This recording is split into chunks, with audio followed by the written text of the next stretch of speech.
Hello and welcome back.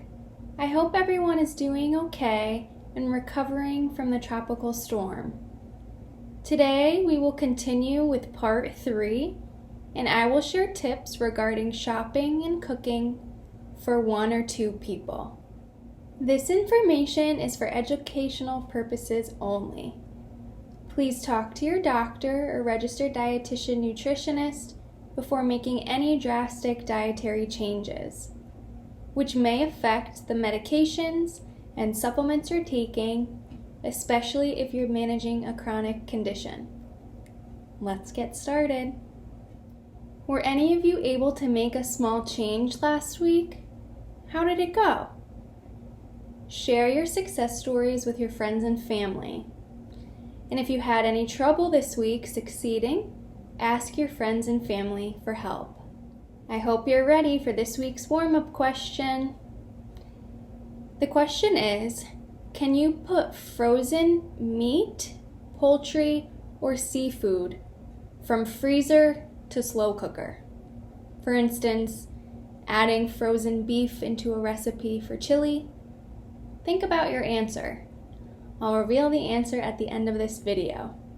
If you can, feel free to comment your answer below. Now that you are all experts on what foods are right for you, it's important to discuss shopping for and cooking these foods.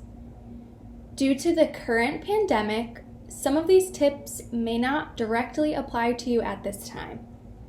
Please share any helpful tips to friends or family who may be shopping for you right now. I know each of you are doing the best that you can under the circumstances. As an older adult, you may now only need to cook for yourself or for you and your significant other. I'm here to give you tips on grocery shopping as well as cooking to make sure you stick to your budget and limit the amount of food you have to throw away. Plan your trip to the store before you go. Maybe you have a few new recipes you'd like to try. Add these ingredients to your list. Before going to the store, look in your freezer and pantry. You may already have some of the items on your list. This will save you money. Take advantage of your grocery store's senior hours, motorized carts, and help from employees. During this pandemic, take advantage of meal or grocery delivery programs, or have friends and family shop for you. Grab your store's flyer or circular to see what items are on sale. Make sure you have your coupons on hand. Store brands tend to be cheaper, though name brands can go on sale and you can use your coupons. Always compare prices. Ask about a senior discount. Do not shop hungry. Make sure you eat a meal or snack before you go to the store. Stick to your list and your budget. Frozen and canned foods won't spoil as quickly as fresh fruits and vegetables and are just as nutritious and often less expensive. Look for no salt added canned items and plain frozen vegetables without butter or cheese sauce. If fruits or vegetables are in season, they can also be a lot cheaper. Look for canned beans, tuna, salmon, chicken, and vegetables in water with no salt added. Enjoy canned fruit in 100% fruit juice or water, not syrup. Canned items usually come containing 1 to 2 servings, which creates a little waste for 1 to 2 people. Do not buy cans with bulging areas or dents.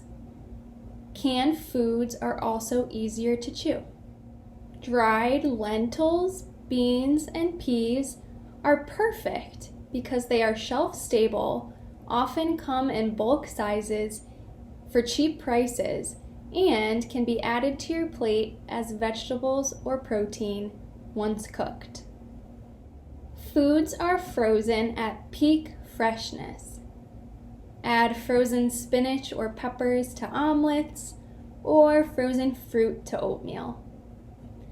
Frozen items come in resealable bags, which allows you to take what you need when you need it.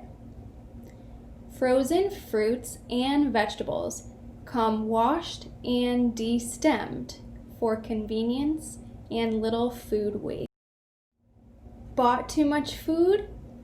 Many items like nuts, bread, milk, butter, meat, fish, poultry, fruit, vegetables, and blocks of hard cheese can be frozen.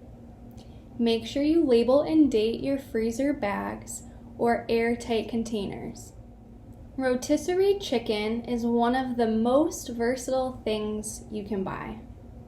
You can eat it plain, make tacos or quesadillas, chicken salad, chicken soup, and much more.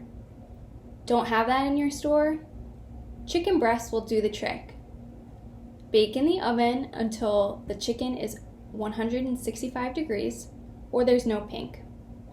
Store in the refrigerator if you plan to eat the chicken in the next 4 days. Otherwise, go ahead and freeze it. Frozen cooked chicken may be dry when thawed. Freeze raw meat when possible and thaw in the refrigerator. Cooking foods thoroughly to proper internal temperatures is especially important for older adults who are more susceptible to foodborne illnesses. Meat thermometers come in handy for this. If you don't have one, follow these helpful tips. Beef should be cooked to at least 145 degrees Fahrenheit or no pink. Pork should be cooked to at least 145 degrees Fahrenheit or no pink. Lamb should be cooked to at least 145 degrees Fahrenheit or no pink. Fish and shellfish should be cooked to at least 145 degrees Fahrenheit or have more of an opaque color once cooked. Ground beef should be cooked to at least 160 degrees Fahrenheit or no pink. Poultry, including ground chicken, ground turkey, and other ground poultry, should be cooked to at least 165 degrees Fahrenheit or no pink. And lastly, ham, casseroles, or any leftovers being reheated should be cooked to at least 165 degrees Fahrenheit. For reference, 165 degrees Fahrenheit would be about 25 to 30 minutes in an oven at 350 degrees once the oven reaches temperature. And a reminder, please always thaw frozen meat in the refrigerator. And make sure your eggs do not have runny centers. When building your plate, remember to follow the My Plate diagram. Have lots of leftovers, store in the refrigerator in airtight containers, and enjoy later in the week. Don't think you'll eat the leftovers by the end of the week? Go ahead and freeze them. I encourage you to make a new small change this week. This could be signing up for a grocery delivery service or starting to freeze a new item that you learned about today.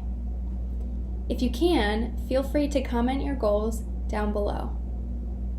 Contact the Mansfield Senior Center or town offices about how to get started with a grocery delivery program. It's time to reveal the answer to our warm-up question. The question was, can you put frozen meat, poultry, or seafood from freezer directly to a slow cooker? And the answer is no. You cannot add frozen meat to a slow cooker, as it spends too much time in the temperature danger zone, or lukewarm, where it can grow harmful bacteria which can make you sick. Please add meat that is fresh or has been thawed in the refrigerator to slow cooker meals. Make sure all meats, poultry, and seafood are cooked thoroughly. Thank you all for watching, and I hope you enjoyed part 3. Be sure to tune in next week for part 4, where I talk about fitness after 50. If you have any questions, please consult your doctor or registered dietitian nutritionist. See you next